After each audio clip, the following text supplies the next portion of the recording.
my best-selling series, The Waratah Inn, was a series that I decided to write just for fun.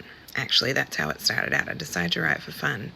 And I had previously been writing sweet and Christian romance under a different pen name, Vivi Holt. And that was sort of my bread and butter. And I decided, you know what, I'm going to write a series that's just for me that I will enjoy writing. And so that's how the Waratah Inn series was birthed. It was inspired by, I loved, those kind of books where people got a fresh start, um, where I like the idea of having sort of a sea change. I don't know if that's more of an Australian term, but it's sort of about, when you have this really busy city life and then you decide to downsize, move to the beach, slow the pace of life down and really just sort of stop and smell the roses a little bit, but more smell the salt air, I suppose. And so I liked this sort of concept. I grew up near Cabarita Beach, so I'm very familiar with the area. I love it there. It's a really beautiful part of the world.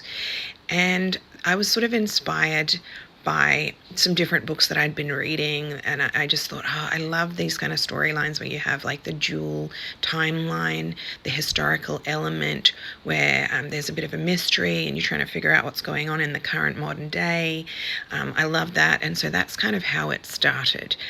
The books contain a sort of a secondary romantic story of the girls who inherit the inn. So it's about 3 girls who inherit an inn from their grandmother when she dies.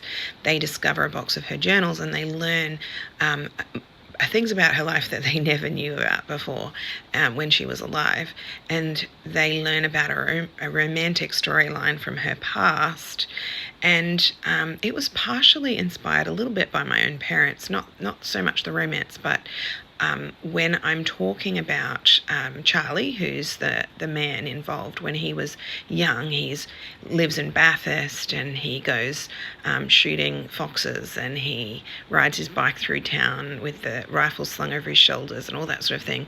That was inspired by my dad. My dad told me about his childhood and that's where he grew up, and those are the things that he did when he was a kid. And a lot of the things about Charlie are from my dad. And then also when the grandmother, her life as a nurse in the war. So my mum's too young to have been in the war, but she told me about what it was like being a nurse back when she was younger. And so a lot of those things are inspired by my mum. So there's a lot of sort of family history and knowledge in the books, as well as my own personal experience of living close by to Cabaret